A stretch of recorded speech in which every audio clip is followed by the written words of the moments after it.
Gasaro TV. Bakunzi ba Gasaro TV tubahaye ikaze muherereye mu mande zose z'isi mbasuza abari mu Rwanda n'abari muri diaspora ndabakunda cyane nkuko namwe mudawema kutugaragariza urukundo umunsi kundi ndetse mpora mbabwira ngo comment zanyu ni ingenzi aho uri hose udukurikira ujye wikomera amashyi. Reka mbabwire ngo twabasezeranyije ko tuzajya tubagezaho update umunsi ku wundi cyangwa se ibihe byose hari amakuru yo kubabwira. Ngira ngo ku munsi w'ejo nibwo igisirikare cy'u Rwanda cyemeje ko hari umusirikare wa RDC warashwe ubwo yinjiraga ku mupaka warwo wa Petite Barriere. Akarasa abapolisi bari ku burinzi no ku baturage bambukaga umupaka.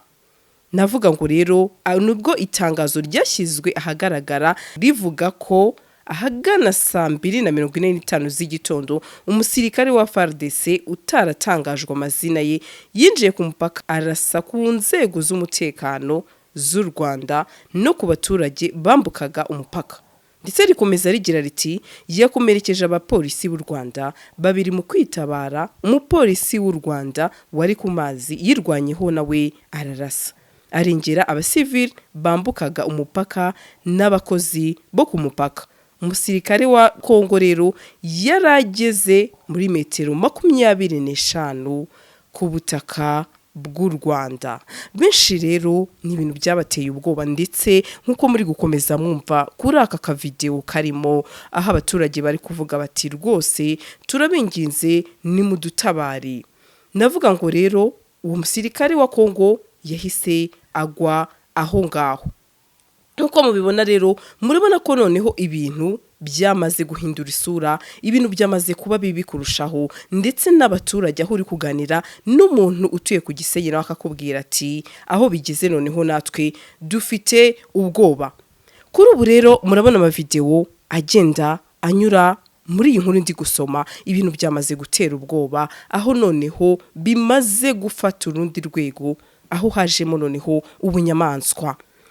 Benshi rero baraza kwibaza ati se noneho byafashe intera gute cyangwa se byagenze gute, aho umunyarwanda avuga ngo igihuru gishobora kubyara igihunyira. Kuri ubu rero hari gukoreshwa amagambo y'urwango n'ibikorwa byo guhiga, gucunaguza, guhohotera ndetse no kwica abavuga ikinyarwanda muri Repubulika Iharanira Demokarasi ya Kongo cyangwa se RDC. Bikomeje gukaza umurego nyuma yaho M23 na FARDC byubuye imirwano byahumiye ku mirari ku buryo hatagize igikorwa bishobora no kubyara genocide. Muri iyi minsi rero iyo ukurikiye imbwirwaruhame z'abayobozi batandukanye muri politike n'inzego z'umutekano za RDC ntuburamo imvugo z'urwango n'ubutumwa bisembura abaturage ngo bange bagenzi babo b'abanyakongo ndetse by'akarusho bavuga ikinyarwanda ndetse n'u Rwanda muri rusange. Ngira ngo rero mwagiye mubona ama video agiye atandukanye aho ubona ko no kuri uyu munsi noneho ibintu byamaze gufata indi ntera aho ubona noneho imihoro yabonye akazi cyangwa se noneho bubuye imihoro abandi bitiyo ndetse n'izindi ntwaro zikomeye. Rero navuga ngo biteye ubwoba noneho ndetse icyita rusange nuko ngo bashyigikira uwo bita umwanzi ari we M23 ihanganye n'igisirikare cya FARDC. Izi mvugo rero zihembera ubwicanyi mu isura ya genocide ntizihwema gukurikirwa n'ibikorwa bibi, ariyo mpamvu abatari bake bakomeje kubirwanya no kuburira ababifite mu nshingano.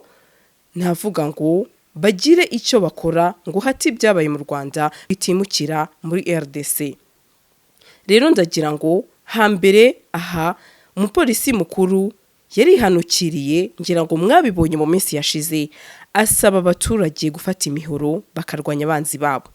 Mu magambo ye nkuko mwagiye mubibona ku mbuga nkoranyambaga yagize ati buri wese nashaka umupanga cyangwa ikindi cyakwica umuntu, iyi ntambara nibe iya rubanda. Ngira ngo mwagiye mubibona ku mbuga nkoranyambaga ndetse benshi bavuga ko ibi bintu nibiramuka bitashakiwe igisubizo biri buze kuza kuba bibi kurushaho.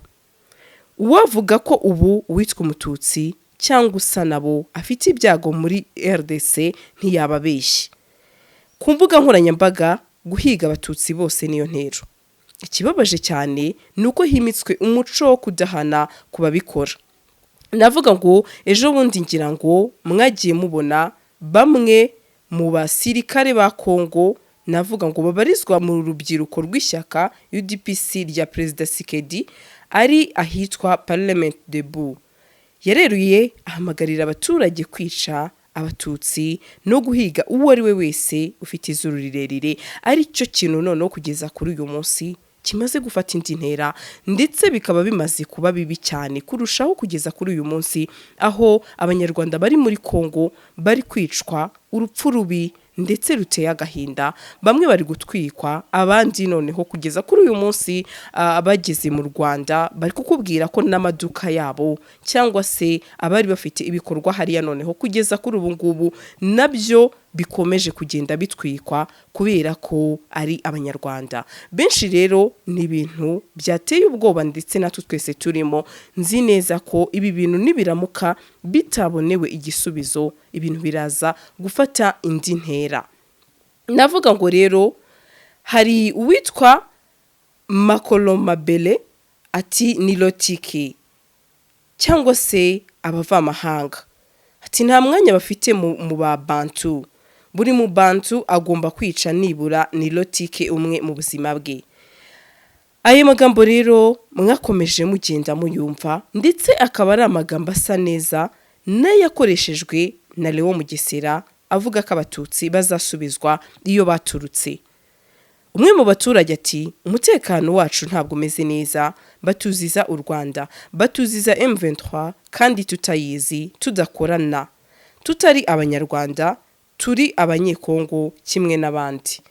Yongeye ati dufite abasirikare ba FARDC b'abanyamurenge b'abatutsi bafatanyije na FARDC kurwanya M23, ariko abaturage tukabigiramo ingaruka, tugafungwa kugeza ubu hari ahantu utanyura.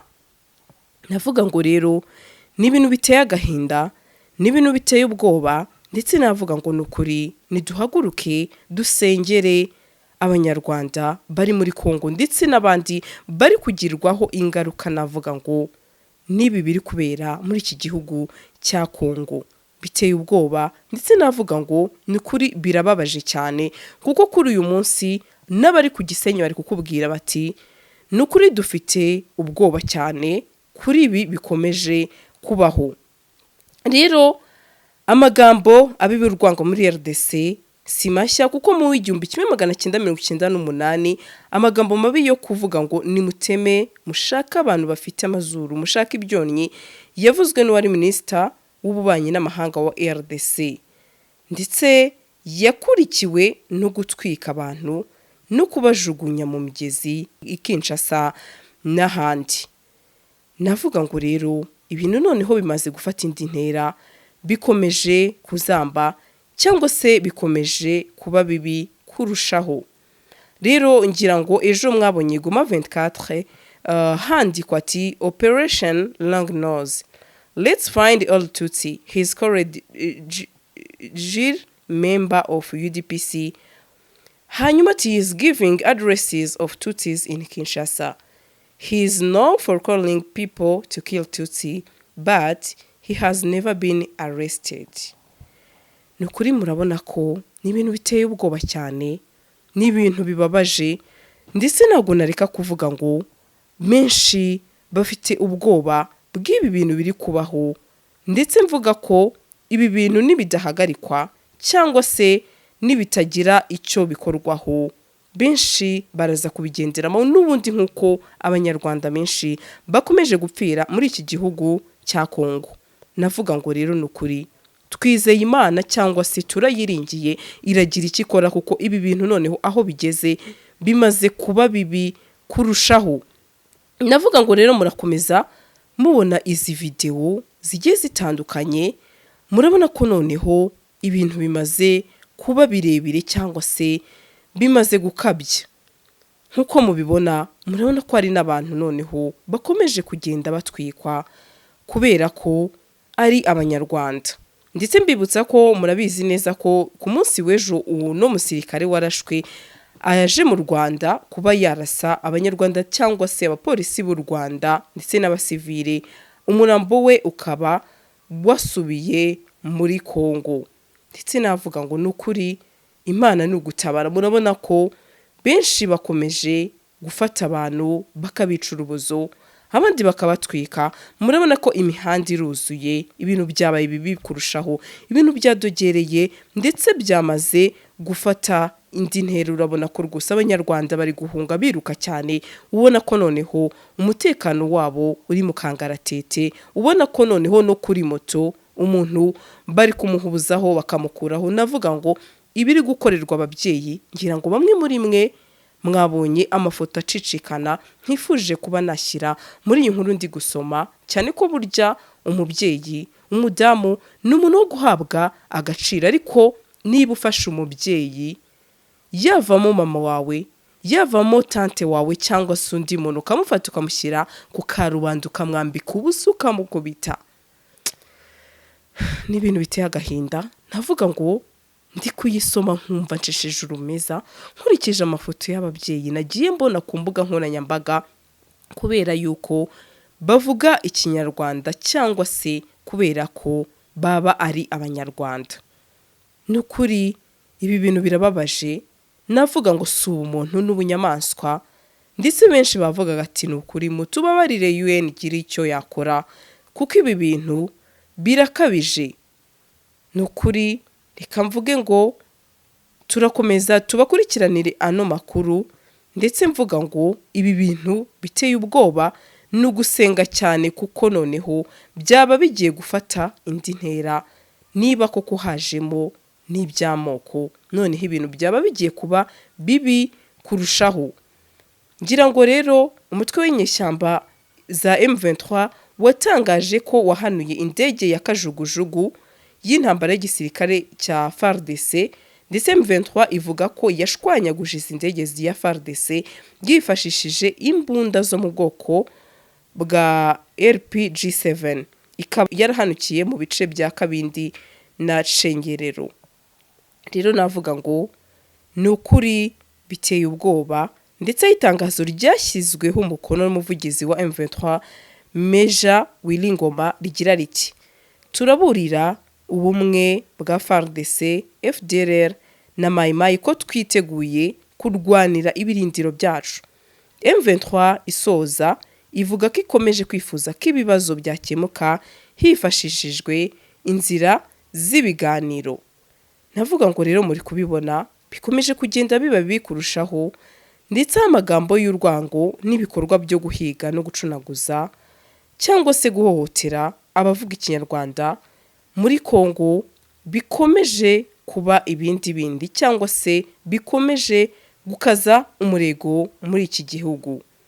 Navuga ngo nkuko natangiye mbibabwira, imbwirwaruhame z'abayobozi batandukanye muri politike n'inzego z'umutekano za RDC nuburamo imvugo z'urwango ndetse n'ubutumwa bushishikariza abanyekongo kwica uwitwa umututsi cyangwa se usa nabo, akaba afite ibyago muri iki gihugu cya Kongo.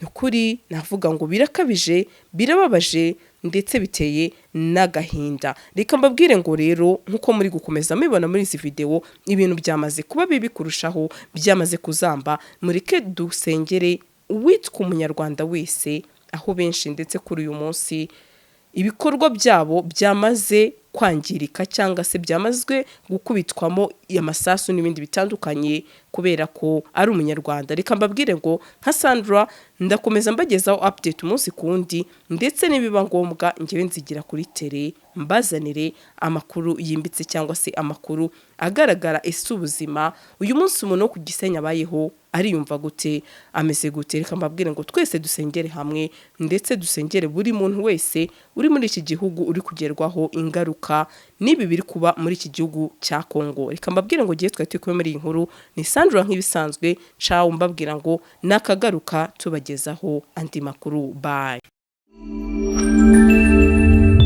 Gasaro TV.